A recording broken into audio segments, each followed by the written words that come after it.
Tavid Hinkris, thanks so much for your time. Thanks. I want to start by asking you about your history, because you were the first employee at Skype, which was of course sold to Microsoft in 2011 for $8.5 billion. You got to tell us, what are you working on now? So I founded a company called Transferwise.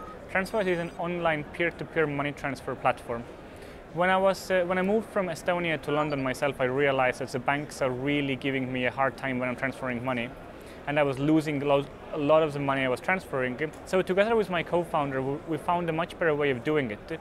We realized that when I'm transferring money from Estonia to London, he was transferring money from London to Estonia, and actually we realized that the money we need is already in the country, so we actually don't need to move the money.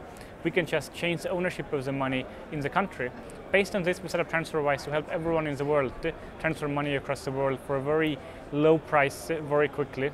Tavid, there's a lot of talk about how hard it is to get a startup up and running in Europe right now, particularly when it comes to venture capital. What has your experience been at Transferwise? How have you raised funds?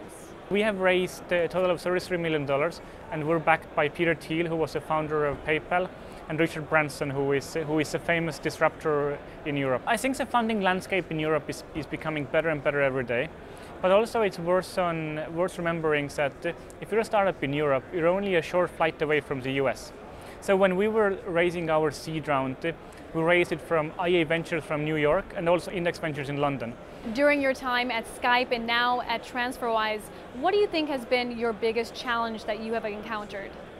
I think the hardest challenge always is to find how to grow your business and then how to hire the best team for it. Hiring is something which is still taking up a lot of my time, and finding these people who have the drive in them and the experience is always hard, wherever you are. There seem to be more startup hubs emerging across Europe. Berlin, of course, has been referred to as the Silicon Valley of Europe for quite some time, but London is fast becoming a destination for startups. I think when you are thinking about building a business in London, there are areas, for example, fintech, where London is the best place in the world to do it. London is very uniquely positioned so that both fin and tech come together into one.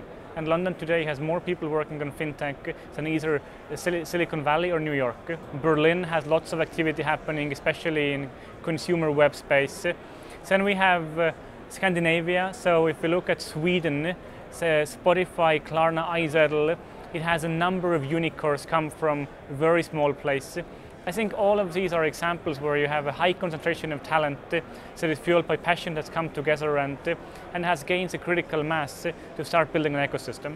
There's been a lot of discussion about whether regulatory forces are either helping or hurting startups from raising funds and growing. What would your thoughts be there? I think it hasn't hurt Transferwise or similar companies yet, but it's something which we need to be conscious about and watch out for. It can put Europe in a much less competitive situation when compared to the US. Tavid, you're an entrepreneur with a very successful past. What would be the biggest lesson that you've learned so far? The biggest takeaway for me is to build the best team you can. And that's what I spend a lot of my time on, to make sure we have the best team and then to give them the freedom to execute.